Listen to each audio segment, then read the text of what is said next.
Sex is kind of overrated, y'all. I'm just saying. Sex is like cooperative fitness. You know, it's a great workout. It's good cardio. I don't need it.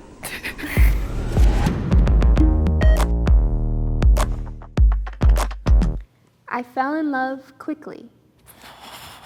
I fell in love quickly. 3, 2, 1, go. Make your own that side. Yeah. Okay. How far do I go, though? What's going through your mind? A lot of stuff. Yeah. Like, you know, if I was like 6 feet tall, I'd kind of just lay on my side right here and like take this whole row. But like, every time I'd hear that phrase of, you know, I still haven't been able to say it throughout my entire life. Even when like my family would say it to me, or my friends would say it to me, or when my partner would say it to me. And despite all the training I've done of watching movies, I still don't register or follow with like what love means. You know what? Here we go. Here, I'm just lay down right here. Actually, this floor is dirty. I'm good. I should not have done that. You were talking about not experiencing what love is supposed to be, and I feel like I caught you in a mental trap that I spent like years in. The thing with media and music and like movies is that we're told like, this is what neurotypicals experience and this is the peak of existence. And there's no supposed to. Whatever you feel and brings you joy is your path. And that's one of the things that makes our love so unique. Actually, that's I kind of feel like, 'cause I think what I've talked to Ray earlier about, I'm more of a shower than a teller. Like these words of affirmations, like saying things like, I miss you, is things that I'm not very strong at talking about. And more in my actions, I can show things that I care about you. You know, like, I'll bring you food. Yes. Or I will hug you harder. And I'll be like, I got you, girl. I feel like I definitely found strong feelings for him quickly. You did things that were very difficult to ignore, like write me love poems and share them on stage. Just how I did it. I'm not on strongly agree because we're still figuring out what these feelings mean. So I'm hesitant to fully be vulnerable. Thank you. Yeah, hesitant to fully be vulnerable, and it's not a bad thing. Yeah. I saw you kind of agreeing. Yes, I think being on a spectrum, sometimes we just love bomb. I would like write him letters. I was like probably way too much at the beginning, like obsessiveness. I was just like, yeah, heart eyes immediately. Around a month into us dating, we were just like talking in and out, and I fell asleep, and he just like let me like sleep with like my head in his lap, and I was like, I want to be with him forever, but I just kept that to myself because no one says that a month in.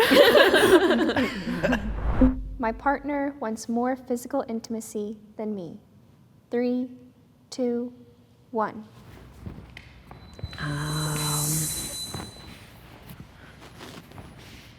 Intimacy. Okay, we got a huge split here between Chai and Ray. I'm curious. Well, it's not that I don't like physical intimacy, but I know clearly Ray definitely likes it more than I do. Yeah, I did lack a lot of physical intimacy. Since in my childhood, I learned physical affection more through fists than hugs. What did caught me more was that there was a certain way that Ray hugged me differently than the way that I naturally got hugs. And I'm like, this feels really warm and nice. I don't like getting naked. I feel like sex is kind of overrated, y'all. I'm just saying. Sex is like cooperative fitness. You know, it's a great workout. It's pretty good options. Like, it ain't a bad thing. It's a pretty great thing. I don't need it. Yeah, so that's a balance that's hard to maintain sometimes. I've definitely had to tone back my desire for physical interactions. I get a lot of those needs met through hand holding and hugging, so I'm like basically always hugging Chai. It's funny, like when I first asked Ray, may I place my hand into your hand? Or can I run my face into your face? Because I didn't know like how to, because consent is important, y'all, like, you know, gotta get that consent. I need the verbal cues to be like, may I have your permission to do the things I'm about to do to you? So that's kind of what I needed a lot. If she says, I'm feeling it, I'm like, I got you. And she says, I'm not feeling it, I'm gonna turn off. It seems that there's a lot of commonalities here. I've literally heard her say some of the same words you just said. She's like, you know, okay, give me your hand. I'm gonna put my hand in your hand now. And I'm like, you don't gotta ask for that. And she's like, okay, I'm gonna hug you. I'm like, babe, you like my whole wife. It's an awkward thing for me when it comes to physical, because I still, to this day, I ask for consent a lot of times because it just doesn't come naturally.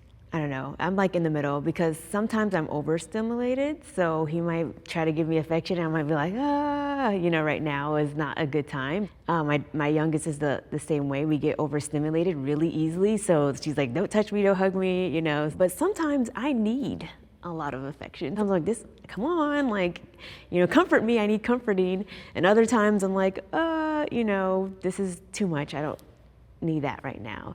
Like, I mean, I experience a lot of overstimulation. That basically makes me more inclined to like set my skin on fire than it is to want to like be like in a romantic like touching situation sometimes. I struggle with the question, I guess, because it's not me. That's just like how my body reacts to my environment. It's not something like I identify with. It's just, if anything, it's just a cause for annoyance, which is something that I try not to do because that really just makes it worse. But generally, I consider myself in like spirit and personality. Like I love affection. I love physical intimacy.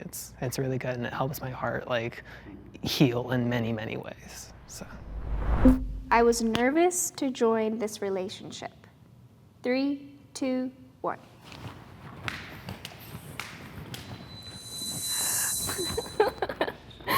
I wasn't necessarily looking for a relationship, and I was not aware that Chai was on the spectrum until we started dating.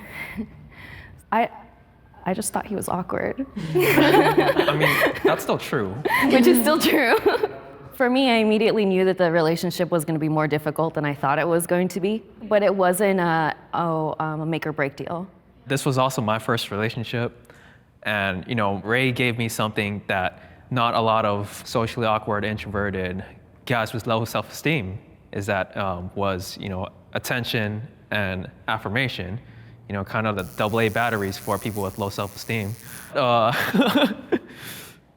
I forgot what the prompt was. Oh, nervous. Yeah. Oh, yeah. I was so nervous. Just like how I'm doing it right now. It's hard. Because it's a brand new experience for me. I didn't know what I was doing. I'm just, let's go and see what happens. I'd love to hear from on this side. We have some disagrees.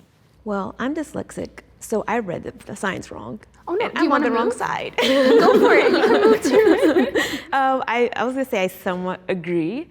At the time when I met Terry, I was in the military and I didn't know I was on the spectrum, but I knew there was something going on. So I was somewhat nervous because I was afraid that he was gonna think I'm a little weird or different because I already knew that I am very different than the, you know, neurotypical person. The craziest thing was we discovered her autism after we discovered our children's, because it was just like, wait a minute, you did that and you do that and you talk like that and you know, it was like, oh wow, like, and we just started to educate. So I strongly disagree. And some of the, you know, if we want to describe it as quirkiness, that's what made me fall in love with her. So I was very rigid, stern, strong, cold. She was very, hey, you know, what are you talking about? Let it go, you know? And eventually I was able to just let go. So I think I definitely gained from being in a relationship with her. So I strongly agreed because there was something so genuine about Connor. It didn't even like register to me at first that he was autistic too. The day he told me he loved me, I told my best friend and she was like, well, like, what does he want? And I was like, I don't know.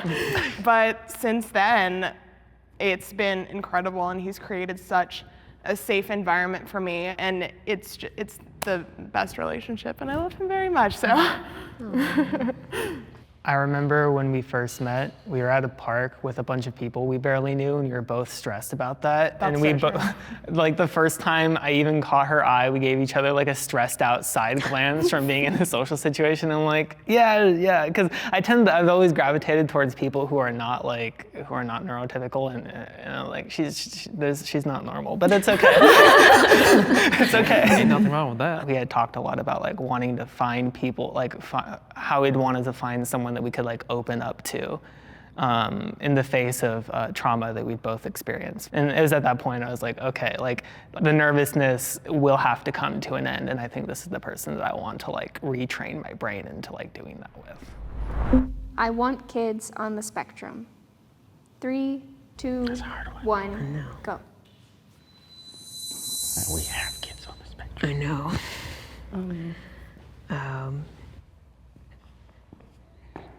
If I were to like design a baby, I would make changes. I'm also an engineer, and there are things that like in my life that like I don't feel attached to, and if I could, I would change just from like a genetics point of view. So.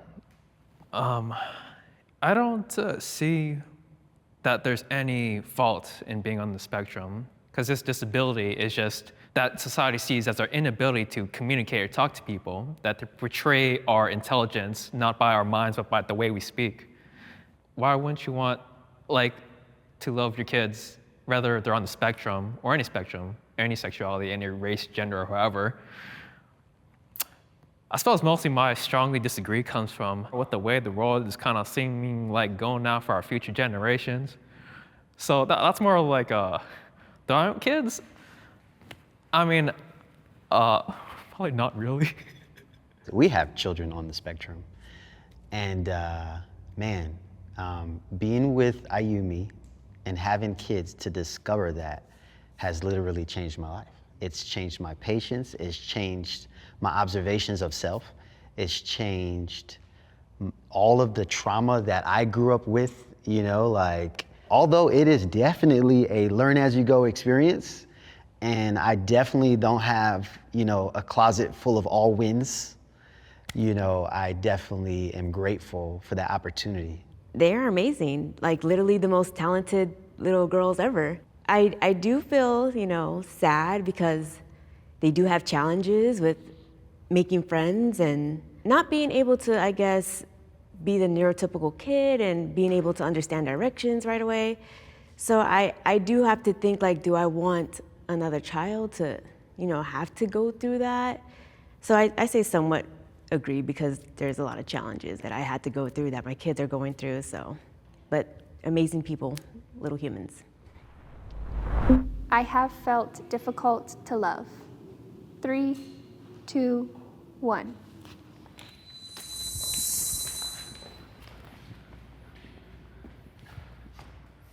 Oh no. Okay, I'm gonna make sure the question's correct, because I don't know. I just feel like there's a lot of things I have going on, like low self-esteem, extremely overstimulated, and You want to be on the strongly disagree? Yeah, I think you might want to come over here. Yeah. Wait, so you're saying you're there do you because feel you hard feel to- like you're easy to love if you're on that side? oh no.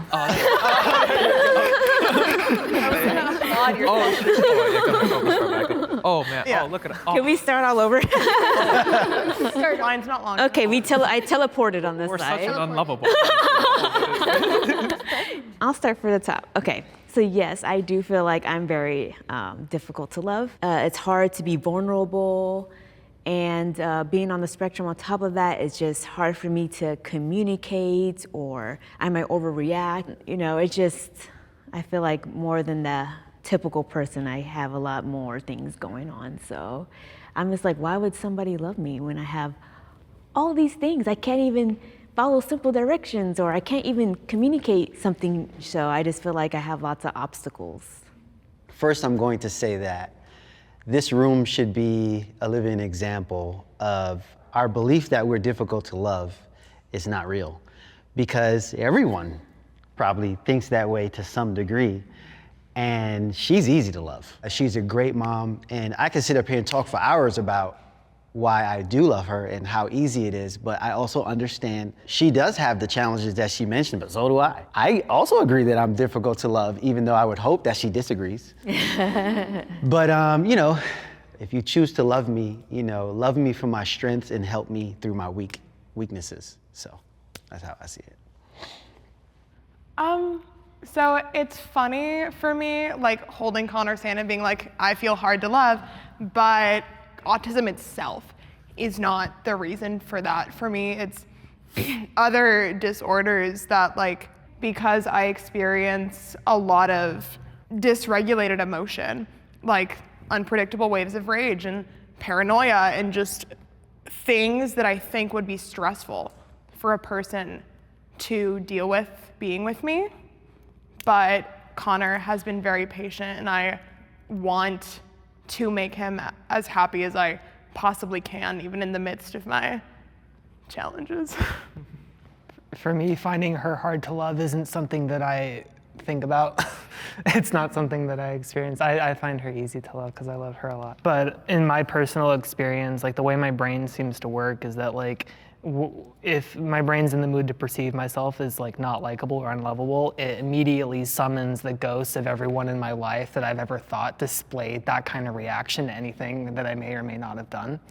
And so, like, I've had much more experience in that realm than I have in the self-help, like self-love, like, oh, I'm great, like I'm doing good. It's been an effort for me to try to retrain my brain to do less of that for less amount of like the time that I'm alive and awake, so. Damn, love is pretty darn hard. Like, yeah, I don't see how anyone could have figured this thing out. So many people feel alone when they're not alone. Like, you see how lonely that side is and how unlonely this side is to feeling like that we are alone. Like, how could this be? We're all sitting on the same line. We can't fit on the same line. Like, y'all would have been right here, but like, it's just not enough room for people to be alone. You know? Yeah, I really want to be in this line.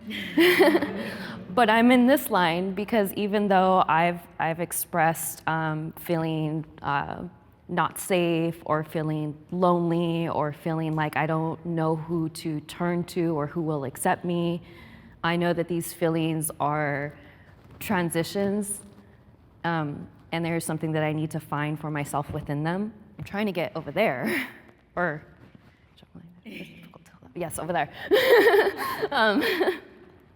And really grateful to Chai for helping me get to that direction. Well, guys, this was an amazing conversation. This is a wrap. You are all set. Thank you guys so much. You did good. Huh? You did good. Oh, did I? Yeah.